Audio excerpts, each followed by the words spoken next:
من الشیطان الرجیم پناہ مانگتا ہوں میں اللہ کی شیطان مردود سے۔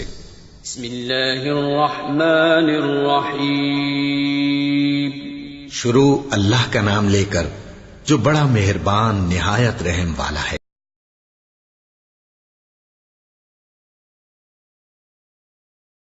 الحمد للہ رب العالمین والعاقبۃ للمتقین والصلاة والسلام علی سید الانبیاء والمرسلین، اما بعد۔ آج آپ حضرات کی خدمت میں سیدنا عبداللہ بن عمر رضی اللہ تعالی عنہ کی طرف منسوب ایک اثر کے متعلق چند باتیں عرض کی جائیں گی، اور ساتھ ہی میں اس ضعیف غیر ثابت اثر کے متعلق جو باتیں مولوی عبداللطیف صفدر صاحب نے کی ہیں ان کو بھی بے نقاب کیا جائے گا۔ اس اثر میں اس بات کا تذکرہ ہے کہ سیدنا عبداللہ بن عمر رضی اللہ تعالی عنہ صرف شروع نماز میں رفع الیدین کیا کرتے تھے۔ حنفی حضرات اس اثر کو اپنے حق میں پیش کرتے ہیں اور پھر اس کو صحیح ثابت کرنے کی ناکام و مذموم صحیح بھی کرتے ہیں۔ یہی صحیح مولوی عبداللطیف صفدر صاحب نے کی ہے۔ قبل اس کے کہ ہم اس کی سند پر بحث کریں، آپ کو یہ بتانا ضروری سمجھتے ہیں کہ عبداللہ بن عمر رضی اللہ تعالی عنہ وہ صحابی ہیں جنہوں نے اللہ کے نبی علیہ الصلوۃ والسلام کا عمل بھی یہی ذکر کیا ہے کہ نبی اکرم صلی اللہ علیہ وسلم رکوع جاتے، رکوع سے سر اٹھاتے وقت رفع الیدین کیا کرتے تھے، اور ان کی بیان کردہ احادیث بخاری میں اور مسلم میں موجود ہیں جن میں اس بات کا تذکرہ ہے کہ اللہ کے نبی رفع الیدین کیا کرتے تھے۔ اور پھر یہی صحابی عبداللہ بن عمر اللہ کے نبی کی وفات کے بعد بھی اس سنت پر عامل تھے۔ یہ آپ کے سامنے محدث الاثر حافظ زبیر علی زئی رحمہ اللہ کی کتاب ہے۔ حافظ زبیر علی زئی رحمہ اللہ باب دوم کے اندر عبداللہ بن عمر کا اثر لاتے ہیں اور لکھتے ہیں کہ عبداللہ بن عمر رضی اللہ تعالی عنہ سے 5 تابعین نے رفع الیدین کرنا بیان کیا ہے۔ 5 تابعین سے بسند صحیح یہ ثابت ہے کہ عبداللہ بن عمر رضی اللہ تعالی عنہ رفع الیدین کیا کرتے تھے۔ وہ 5 تابعین کون سے ہیں آپ دیکھ رہے ہیں، ایک نافع ہیں، دوسرے محارب، تیسرے طاؤس، چوتھے سالم اور 5ویں ابو زبیر۔ یہ 5 تابعین یہ کہتے ہیں کہ عبداللہ بن عمر رضی اللہ تعالی عنہ رفع الیدین کیا کرتے تھے۔ اور اسی طرح دیوبندیوں کے مشہور مناظر امین اوکاڑوی صاحب کی یہ کتاب آپ حضرات کے سامنے ہے، تجلیات صفدر۔ اس میں امین اوکاڑوی صاحب نے یہ تسلیم کیا ہے کہ 7 تابعین نے عبداللہ بن عمر سے رفع الیدین کرنا بیان کیا ہے۔ عبداللہ بن عمر کا عمل 7 تابعین نے یہ بتایا کہ وہ رفع الیدین کیا کرتے تھے۔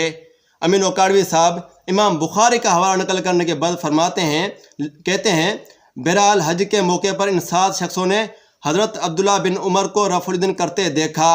7 شخصوں نے عبداللہ بن عمر کو رفع الیدین کرتے دیکھا۔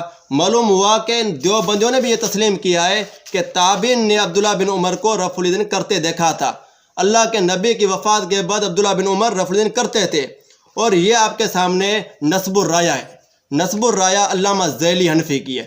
انہوں نے بھی تسلیم کیا ہے کہ 5 تابعین نے عبداللہ بن عمر کا یہی عمل نقل کیا ہے کہ وہ رکوع جاتے اور رکوع سے سر اٹھاتے وقت رفع الیدین کیا کرتے تھے۔ صرف یہاں تک بس نہیں، بلکہ عبداللہ بن عمر رضی اللہ تعالیٰ عنہ وہ صحابی ہیں جو اس سنت پر اس قدر سختی سے عمل پیرا تھے، اگر وہ دیکھتے کسی شخص کی طرف وہ شخص نماز میں رفع الیدین نہیں کر رہا، کوئی شخص نماز میں رکوع جاتے اور رکوع سر اٹھاتے وقت رفع الیدین نہیں کر رہا، تو صحیح سند سے امام بخاری رحمہ اللہ اپنی کتاب میں روایت لاتے ہیں کہ عبداللہ بن عمر رماہ بالحصا، تو اسے کنکریاں مارتے، یعنی عبداللہ بن عمر رضی اللہ تعالیٰ عنہ اس سنت پر اس قدر سختی سے عمل پیرا تھے، اگر کوئی شخص اس سنت پر عمل نہ کرتا اور اسے یہ دیکھتے تو اسے کنکریاں مارتے۔ تو کیسے ممکن ہو سکتا ہے کہ اس قدر اس سنت پر سختی سے عمل پیرا صحابی وہ اس عمل کو خود چھوڑ دے؟ اب آتے ہیں ہم اس روایت کی طرف جس کا عبداللطیف صفدر صاحب نے دفاع کیا ہے۔ وہ روایت ہے عبداللہ بن عمر رضی اللہ تعالیٰ عنہ کی۔ عبداللہ بن عمر رضی اللہ تعالیٰ عنہ سے رفع الیدین نہ کرنا یہ ثابت نہیں۔ اس سے پہلے ہم آپ کو یہ بتائیں کہ کسی روایت کو صحیح اور ضعیف کہنے کا معیار کیا ہے۔ کسی روایت کو ہم صحیح کہیں یا ضعیف کہیں تو اس کا معیار کیا ہے؟ تو کسی روایت کو صحیح اور ضعیف کہنے کا احناف کے ہاں، دیوبند کے ہاں یہ معیار ہے کہ کوئی روایت ان کے مذہب کی تائید کر رہی ہو، مذہب کی تائید کر رہے ہو، پھر بھلے وہ روایت ضعیف ہو بلکہ بسا اوقات وہ روایت موضوع بھی ہوتی ہے، تو یہ لوگ اس کو سینے سے لگا دیتے ہیں اور اس کا دفاع کرتے ہیں، اسے صحیح کہتے ہیں، بھلے وہ محدثین کے اصولوں کے مطابق ضعیف ٹھہر رہی ہو۔ اور اسی طرح اگر کوئی روایت ان کی طبیعت کے خلاف ہو، ان کے عمل کی مخالفت کر رہی ہو، ان کے مذہب کی تائید نہ کر رہی ہو، تو وہ روایت بھلے صحیح البخاری میں موجود ہو یا صحیح مسلم میں موجود ہو، تو اس پر بھی یہ لوگ جرح کر دیتے ہیں، جبکہ جرح کا کوئی سبب نہیں ہوتا۔ یہ ہے ان لوگوں کے ہاں کسی روایت کی صحت اور ضعف کا معیار، جبکہ ایسا نہیں ہونا چاہیے تھا، ایسا نہیں ہونا چاہیے۔ کسی بھی روایت کو ہم ضعیف کہیں تو اس کو ضعیف کہیں جو محدثین کے اصولوں کے مطابق ضعیف ٹھہر رہی ہو، اور صحیح اس روایت کو ہم کہیں گے جو محدثین کے اصولوں کے مطابق صحیح ہو۔ یہی بحمد تعالیٰ ہم اہل الحدیث کا منہج ہے۔ اور میں عبداللطیف صفدر صاحب کے سامنے امین اوکاڑوی صاحب کا حوالہ پیش کروں گا۔ امین اوکاڑوی صاحب نے بھی یہ اعتراف کیا ہے کہ روایت کی صحت اور ضعف کے لیے محدثین معیار ہیں، ان پر اعتماد کیا جائے گا۔ یہ امین اوکاڑوی صاحب کی کتاب ہے میرے سامنے، خطبات صفدر۔ خطبہ صفدر کا جلد 1 ہے اور صفحہ 24 ہے۔ اس میں امین اوکاڑوی صاحب کہتے ہیں، احادیث کی صحت اور ضعف پر بات کرتے ہوئے کہتے ہیں، اس فیصلہ میں ہم سراپا امتیوں، محدثین اور ائمہ مجتہدین کے محتاج ہیں، یعنی ہم محدثین کے اور ائمہ مجتہدین کے محتاج ہیں۔ جو روایت ان کے اصول کے مطابق صحیح بن رہی ہے اسے صحیح کہا جائے گا، اور جو ضعیف بن رہی ہے اسے ضعیف کہا جائے گا۔ یہ بات امین اوکاڑوی صاحب نے بھی تسلیم کی ہے۔ عبداللطیف صاحب یہ عبداللہ بن عمر کا اثر پیش کرنے کے بعد کیا کہتے ہیں؟ کہتے ہیں اس کا ایک ایک راوی ثقہ ہے، اس کا ایک ایک راوی ثقہ ہے۔ ہم پہلے عبداللطیف صاحب کو پہلے نمبر پر یہ بتائیں کہ اس روایت میں جو راوی ہیں سارے کے سارے راوی آپ لوگوں کے نزدیک ثقہ نہیں ہیں۔ اس روایت میں ایک راوی ایسا بھی ہے جو آپ حضرات کے نزدیک ضعیف ہے، آپ لوگ اسے ضعیف سمجھتے ہیں۔ وہ راوی ہے ابو بکر بن عیاش۔ مولوی صاحب کہہ رہے ہیں کہ حافظ زبیر علی زئی صاحب نے اسے ضعیف کہا اور پھر رجوع کیا۔ یہ تو حق پرستی کی علامت ہے۔ ہمارے علماء بحمد تعالیٰ حق پرست ہیں۔ جب ان کو معلوم ہوتا ہے، کیونکہ انسان ہے، انسان سے خطا ہو سکتی ہے، جب معلوم ہوتا ہے کہ ہماری خطا تھی تو فوراً رجوع کر دیتے ہیں۔ جبکہ آپ کے دیوبندی عبدالستار تونسوی صاحب، انہوں نے اس راوی پر جرح کر دیے، شیعوں کا رد کرتے ہوئے اس راوی پر جرح کی ہے۔ عبدالستار تونسوی صاحب کیا فرماتے ہیں اس کی سند میں ایک راوی ابو بکر بن عیاش ہے، جس کے متعلق میزان الاعتدال میں ہے کہ ضعیف الحدیث کثیر الغلط وہمیون، کہ ابو بکر بن عیاش کا حافظہ نہایت کمزور تھا، بے شمار غلط روایت کرتا تھا، اور امام احمد کا قول ہے کہ وہ حد سے زیادہ کثیر الغلط تھا، حد سے زیادہ کثیر الغلط تھا۔ یہ عبدالستار تونسوی دیوبندی صاحب کہہ رہے ہیں کہ ابو بکر بن عیاش ضعیف ہے، اور مولوی عبداللطیف صاحب کہہ رہے ہیں اس کے سارے راوی ثقہ ہیں۔ آپ کے نزدیک سارے راوی ثقہ نہیں ہے، ابو بکر بن عیاش پر آپ لوگوں نے جرح کی ہے، یہ آپ کے نزدیک راوی ضعیف ہے۔ اور پھر عبدالستار تونسوی صاحب نے لکھا کہ یہ کثیر الغلط ہے۔ کیا ہے؟ کثیر الغلط ہے۔ پھر دیکھتے ہیں کثیر الغلط احناف کے ہاں کیا جرح ہے، احناف اس کے متعلق کیا فرماتے ہیں۔ تو یہ کتاب آپ کے سامنے موجود ہے، احسن الکلام سرفراز صفدر کی۔ اس میں سرفراز صاحب لکھتے ہیں اصول حدیث میں اس کی صراحت ہے کہ کثیر الغلط جرح مفسر ہے، کثیر الغلط جرح مفسر ہے، اور ایسے راوی کی حدیث مردود روایتوں میں شامل ہوتی ہے، ایسے راویوں کی روایت مردود روایتوں میں شامل ہوتی ہے۔ تو سرفراز کے اصول کے مطابق یہ روایت مردود ہے، کیونکہ ابو بکر بن عیاش ہے جو کہ کثیر الغلط ہے، اور اسے کثیر الغلط کہنے والے عبدالستار تونسوی ہیں، اور انہوں نے اس کو ضعیف بھی قرار دیا ہے۔ دیوبندیوں کے اصول کے مطابق ابو بکر بن عیاش راوی ضعیف ہے۔ یہ بات تھی ابو بکر بن عیاش کے متعلق علماء دیوبند کی۔ علماء دیوبند کے نزدیک یہ راوی ضعیف ہے، جبکہ ہمارے نزدیک بھی حمدی تعالیٰ یہ راوی ضعیف نہیں ہے، راوی ثقہ ہے، لیکن ثقہ سے وہم ہو سکتا ہے، ثقہ سے وہم ہو سکتا ہے۔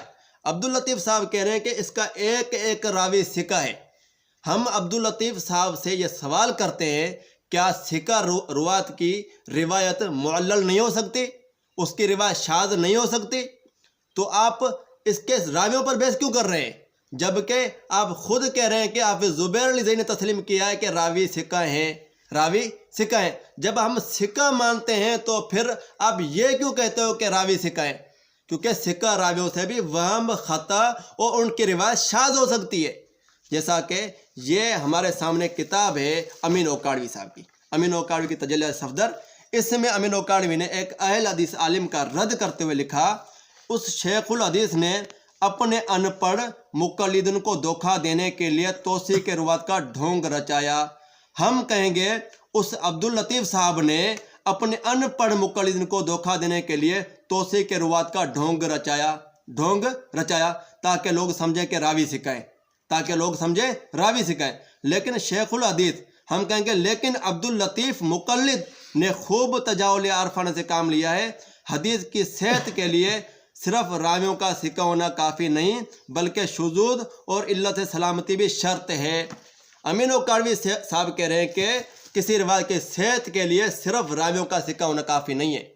کسی روایت کے راوی ثقہ ہم کہیں کہ جی یہ روایت بالکل صحیح ہے، ایسا نہیں ہے، کیونکہ راوی ثقہ ہے یہ ضروری نہیں، اس بات کو مستلزم نہیں کہ وہ روایت بھی صحیح ہے۔ یہ آپ کے سامنے مولوی منظور مینگل صاحب کی کتاب ہے تحفۃ المناظر، اسی میں مینگل صاحب لکھتے ہیں، صحت سند صحت متن کو مستلزم نہیں، سند صحیح ہے اس کا یہ مطلب نہیں کہ متن بھی صحیح ہو۔ تو اب ہمیں امید ہے کہ عبداللطیف صاحب کو یہ اپنے اکابرین کی عبارتیں سمجھ میں آ گئی ہوں گی، اکابرین کے حوالے سمجھ میں آ گئے ہوں گے۔ پھر آگے چلتے ہیں کہ اس روایت کے بارے میں ہمارا موقف کیا ہے۔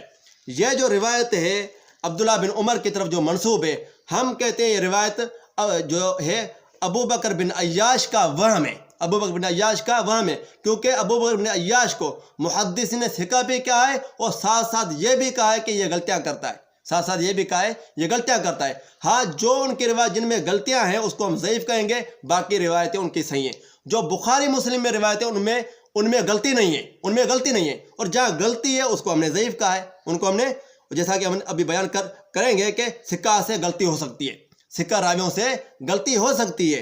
اور اسی طرح ہم اس بات کو ثابت کرنے کے ائمہ حدیث کے اقوال پیش کریں گے۔ دوسرا یہ کہ اس روایت میں جو ہے ثقات کی مخالفت ہے، دیگر ثقات نے یہ بیان کر رکھا ہے کہ عبداللہ بن عمر رضی اللہ تعالیٰ عنہ رفع الیدین کیا کرتے تھے، اور اس روایت میں بتایا جا رہا ہے کہ عبداللہ بن عمر اندر رکوع و بعدہ رفع الیدین نہیں کرتے تھے، جبکہ ثقہ راوی کہہ رہے رفع الیدین کرتے تھے۔ تو یہاں ثقات کی مخالفت ہے، اور جہاں ثقات کی مخالفت ہوتی ہے تو وہ شاذ روایت ہوتی ہے، جیسا کہ یہی بات آپ کے سرفراز صفدر نے خزائن السنن میں لکھی ہے، خزائن السنن میں لکھی ہے، جب ثقات کی مخالفت ثقہ کرے تو وہ روایت شاذ ہوتی ہے، یہاں ثقات کی مخالفت کر رہا ہے۔ اب میں اپنی تائید میں اپنے اس موقف کو ثابت کرنے کے لیے محدثین کے حوالے پیش کروں گا، ائمہ حدیث کے حوالے پیش کروں گا، جنہوں نے اس روایت کو وہم کہا ہے، جنہوں نے اس روایت کو ثقات کی مخالفت قرار دیا ہے۔ وہ ہیں، ان میں سے سب سے پہلے یہ محدث ہے امام الجرح و تعدیل یحییٰ بن معین رحمہ اللہ۔ اب میں آپ کو یہ بتاؤں کہ یحییٰ بن معین کا اعناف کیا مقام ہے۔ یہ امین اوکاڑوی صاحب ہے، تجلیات صفدر کے اندر امین اوکاڑوی صاحب لکھتے ہیں کہ امام الجرح و تعدیل، یحییٰ بن معین کو امین اوکاڑوی نے امام الجرح و تعدیل کہا ہے۔ جو جرح و تعدیل کا امام ہو اس کا قول مقبول ہوتا ہے، اس کا قول معتبر ہوتا ہے۔ یحییٰ بن معین رحمہ اللہ اس روایت کے بارے میں کیا کہتے ہیں ابو بکر بن عیاش کی جو حسین سے روایت ہے یہ اس کا وہم ہے، لا اصل لہ، اس کی کوئی اصل نہیں، یہ ان کا قول امام بخاری رحمہ اللہ اپنی اس کتاب میں ذکر کرتے ہیں۔ اور اسی طرح دوسرے محدث ہیں امام بخاری رحمہ اللہ، امام بخاری رحمہ اللہ نے بھی اس روایت پر جرح کیا۔ اس میں امام یحییٰ بن معین کا قول نقل کیا بطور تائید، اور یہ مسلم اصول ہے سرفراز صفدر صاحب کی کتاب، یہ آپ کے سامنے موجود ہے، تفریح الخواطر۔ اس میں انہوں نے لکھا ہے کہ کوئی مصنف کسی کا حوالہ نقل کرتا ہے اور اس کے کسی حصے سے اختلاف نہیں کرتا تو مصنف کا بھی وہی موقف ہوتا ہے، مصنف کا بھی وہی موقف ہوتا ہے۔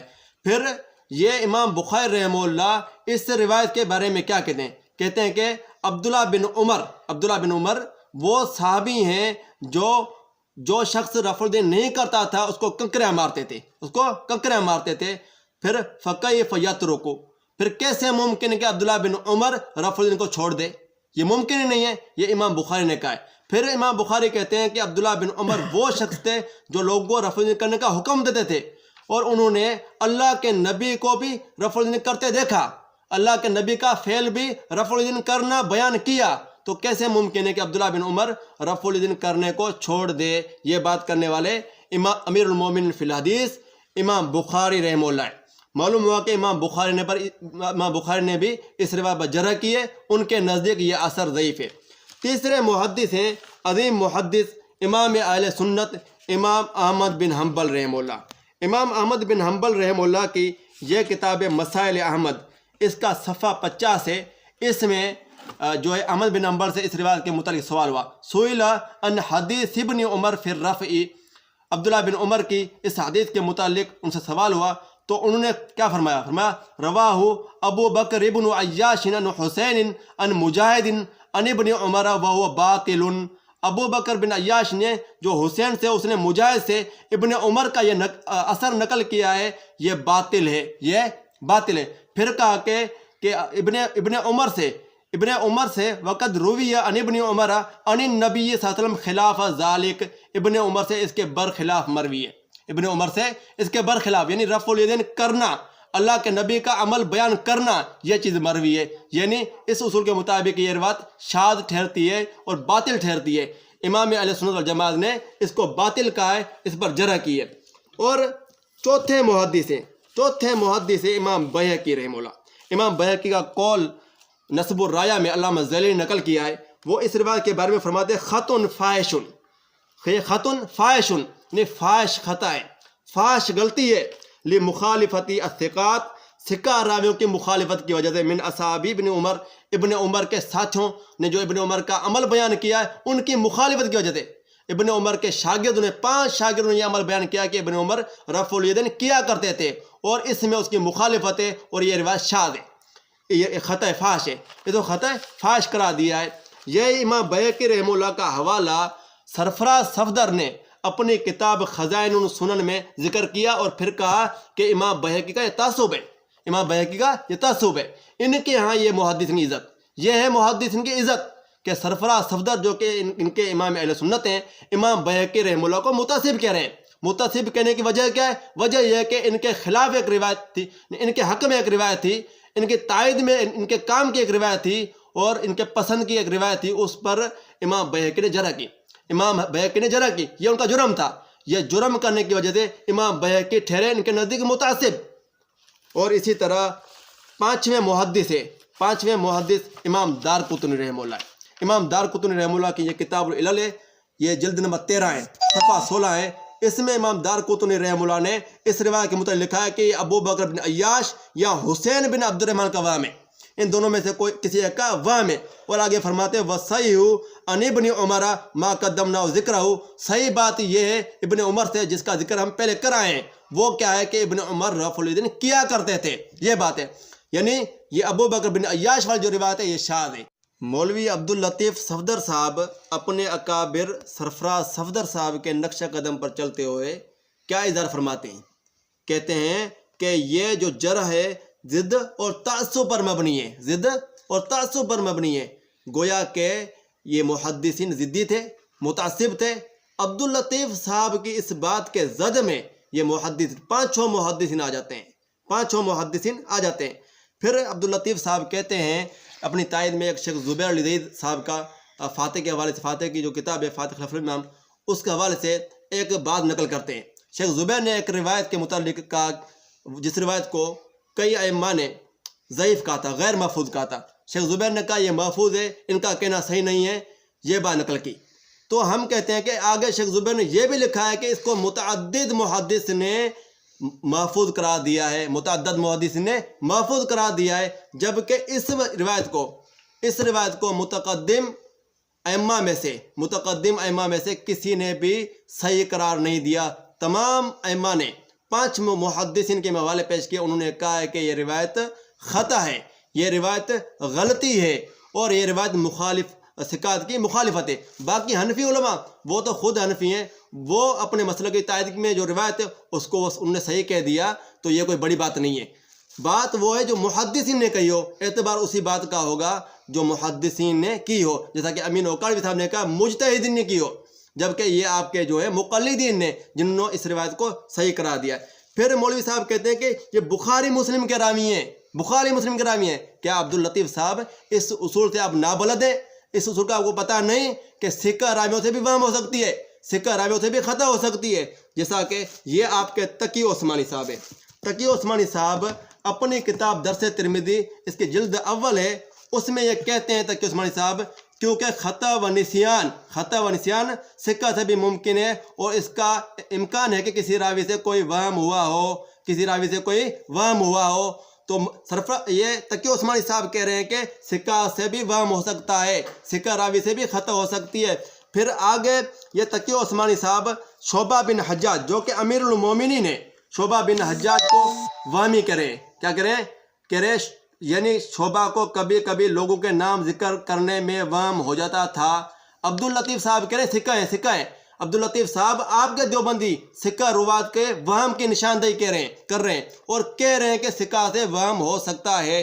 یہ تقی عثمانی جلد دوم کے اندر 2 اور راویوں کے متعلق، ایک راوی ہے جریر بن حازم، بڑا ثقہ راوی ہے، بخاری مسلم کا راوی ہے، یہ بھی بخاری مسلم کا راوی ہے، جس کے متعلق یہ عبداللطیف صاحب کہہ رہے ہیں کہ بخاری مسلم کا راوی ہے، تو جریر بن حازم بھی بخاری مسلم کا راوی ہے۔ اس کے متعلق تقی عثمانی صاحب کیا کہتے ہیں؟ جریر بن حازم کو وہم ہو گیا، اسے نماز جمعہ کا واقعہ قرار دے دیا۔ جریر بن حازم کو تقی عثمانی وہمی کہہ رہے ہیں، تو لگائیے فتویٰ تقی عثمانی پر، اس کو متعصب کہیے، اس کو ضدی کہیے، جو فتویٰ آپ نے ائمہ حدیث پر لگایا۔ اسی طرح اسی تقی عثمانی نے اپنی اس کتاب کے اندر امام مقول جو کہ عظیم الشان ثقہ راوی ہے اس کے متعلق لکھتے ہیں، اور مقول اگرچہ بحیثیت مجموعی ثقہ ہیں، لیکن محدثین اور علماء جرح و تعدیل نے ان کے بارے میں یہ تصریح کی ہے کہ بسا اوقات ان کو روایات میں وہم ہو جاتا ہے۔ کس سے ہو جاتا ہے؟ ثقہ راوی سے وہم بھی ہو سکتا ہے۔ یہ اصول اچھی طرح یاد رکھیں، اور تقی عثمانی صاحب کے جو حوالے ہیں وہ نوٹ فرما لیں، ان کا مطالعہ کریں، تاکہ یہ اصول اچھی طرح سے آپ کو ازبر ہو جائے۔ اور اسی طرح آگے عبداللطیف صاحب دوسرے اعتراض کی طرف جاتے ہیں جو شیخ زبیر علیزئی رحمہ اللہ نے کیا ہے کہ ابو بکر بن عیاش مختلط ہے، تو پھر کیا کہتے ہیں کہ یہ تو بخاری مسلم میں کئی روایتیں ہیں، ابو بکر بن عیاش نے حسین سے بیان کی ہیں۔ ہم کہتے ہیں جو بخاری میں وہی بخاری اس کو خطا کہہ رہا ہے، وہی بخاری اس کو ثقہ کی مخالفت کہہ رہا ہے، وہی بخاری رحمہ اللہ امام یحییٰ بن معین کی جرح بطور تائید ذکر کر رہے ہیں، اس کو ضعیف کہہ رہے ہیں۔ تو محدثین کو تو یہ پتہ ہوتا ہے نا کون سی روایت اس کی صحیح ہے، کون سی ضعیف ہے، جو صحیح ہوتی ہے اس کو لے لیتے ہیں، جو ضعیف ہوتی ہے اسے چھوڑ دیتے ہیں۔ بالخصوص امام بخاری رحمہ اللہ اس بات کا اہتمام فرماتے ہیں، جیسا کہ ابن ابی لیلہ جو راوی ہے، ابن ابی لیلہ کے بارے میں امام بخاری رحمہ اللہ کیا فرماتے ہیں؟ یہ جامع ترمذی میرے ہاتھ میں ہے، اس میں امام بخاری کا قول امام ترمذی نے نقل کیا ہے، فرماتے ہیں قال محمد بن اسماعیل ابن ابی لیلہ وهو صدوق ولا اروی عنہ لانه لا يدري صحیح حدیثه من سقیمه۔ یہ ابن ابی لیلہ امام بخاری فرماتے ہیں صدوق راوی ہے، لیکن میں ان سے کوئی بھی روایت نہیں لیتا، میں نے صحیح میں کوئی بھی ان سے روایت نہیں لی، کیونکہ مجھے پتہ نہیں کہ ان کی صحیح روایتیں کون سی ہیں، ضعیف روایتیں کون سی ہیں، ان کا پتہ نہیں چلا، اس لیے روایت نہیں لی۔ کیونکہ محدثین کو پتہ چل جاتا ہے کسی راوی کا، بسا اوقات اس کی جو صحیح روایتیں ہیں وہ درج کر دیتے ہیں اور ضعیف روایت کو چھوڑ دیتے ہیں، جیسا کہ یہاں ہوا ہے۔ اور اسی طرح جو ہے میں آپ کے سامنے عبدالقدوس قارن کا حوالہ پیش کروں، یہ اچھی طرح سے اس پر غور کریے، یہ آپ کا جو ہے عالم ہے اور سرفراز صفدر کا بیٹا ہے۔ عبدالقدوس قارن صاحب اپنی کتاب مجذوبہ نواویل کے اندر کیا فرماتے ہیں؟ لکھتے ہیں جن کتب میں صحت کا التزام کیا گیا ہے ان میں راوی کی حیثیت اور ہے، اگر وہی راوی کسی دوسری جگہ آ جائے تو اس کی حیثیت اور ہوگی، بخاری میں تو حیثیت اور، بخاری کے علاوہ تو حیثیت اور۔ یہ کہنے والے آپ کے عبدالقدوس قارن دیوبندی ہیں۔ مولوی عبدالقدوس قارن صاحب اپنی اسی کتاب مجذوبانہ واویلا کے اندر یہ بھی کہتے ہیں کہ علامہ ذیلی فرماتے ہیں کسی راوی سے صحیح میں احتجاج کیا گیا ہو تو اس سے یہ لازم نہیں آتا کہ وہ جس حدیث میں بھی ہوگا اس کی حدیث صحیح اس کی شرط پر ہوگی، یہ لازم نہیں آتا۔ جو روایت بخاری میں یا کسی صحیح کتاب کے اندر موجود ہے تو مطلب نہیں کہ اس کی ہر جگہ روایت صحیح ہوگی۔ یہ بات کرنے والے آپ کے عبدالقدوس قارن ہیں۔ آپ کے نزدیک بھی یہ اصول مسلم ہے، بخاری میں راوی کی حیثیت اور ہوتی ہے اور بخاری کے علاوہ اور ہوتی ہے۔ پھر شیخ زبیر علی زئی کی بات کو یہاں فٹ کرنا کیا معنی رکھتا ہے؟ پھر مولوی صاحب نے شیخ زبیر علی زئی رحمہ اللہ کا نور العینین سے حوالہ پیش کیا کہ مختلف راوی کی کوئی روایت بخاری مسلم مل جائے تو وہ قبل از اختلاط ہوتی ہے۔ تو ہم کہتے ہیں کہ شیخ زبیر نے آگے بھی کچھ لکھا ہے، وہ آپ نے بیان نہیں کیا، آپ نے یہ خیانت کی ہے۔ آگے شیخ زبیر نے بریکٹ میں یہ لکھا ہے، آپ دیکھیں گے مولوی صاحب نے جو اسکرین لگایا اس میں بھی یہ لکھا ہوا ہے اللہ یہ کہ تخصیص ثابت ہو جائے، اور یہاں تخصیص ثابت ہو گئی ہے۔ وہ تخصیص کیا ہے؟ ائمہ محدثین کی جروح، یہ تخصیص ہے، یہ ثابت ہو گئی ہے۔ اور مولوی عبداللطیف صاحب نے جو فاتح کے متعلق جو حوالہ نقل کیا اس میں بھی خیانت کی۔ آگے شیخ زبیر نے یہ لکھا ہوا تھا کہ متعدد محدثین نے اسے ضعیف کہا ہے، جبکہ مولوی متعدد محدثین نے اسے محفوظ کہا ہے، ضعیف نہیں بلکہ محفوظ کہا ہے۔ اور جن نے غیر محفوظ کہا ان کے مقابلے میں متعدد محدث ایسے ہیں جنہوں نے محفوظ کہا ہے۔ مولوی صاحب نے غیر محفوظ والی عبارت پڑھی اور محفوظ والی بات نہیں پڑھی، وہ چھوڑ دیا، جبکہ مولوی نے خود جو اسکرین لگایا اس اسکرین میں یہ عبارت موجود ہے، لوگ دیکھ سکتے ہیں۔ اب اس پوری بات کا خلاصہ یہ ہوا کہ یہ روایت ضعیف ہے۔ ضعیف کیوں ہے؟ یہ روایت ضعیف اس لیے کہ اس روایت میں ابو بکر بن عیاش سے وہم ہوا ہے، محدثین نے اس کی تصریح کی ہے، محدثین نے اس روایت کو باطل کرا دیا ہے۔ دوسری بات یہ کہ ثقات کی ایک جماعت عبداللہ بن عمر سے رفع الیدین کرنا بیان کرتی ہے، اور یہاں ایک راوی کہہ رہا ہے کہ عبداللہ بن عمر نے رفع الیدین نہیں کیا، تو ثقات کے مقابلے میں ایک کی کوئی حیثیت نہیں ہوگی۔ جو ایک ثقہ راوی ثقات کی مخالفت کرے تو اس ثقہ کی روایت شاذ قرار پاتی ہے۔ یہی بات مولوی سرفراز صفدر صاحب نے خزائن السنن میں کہی ہے۔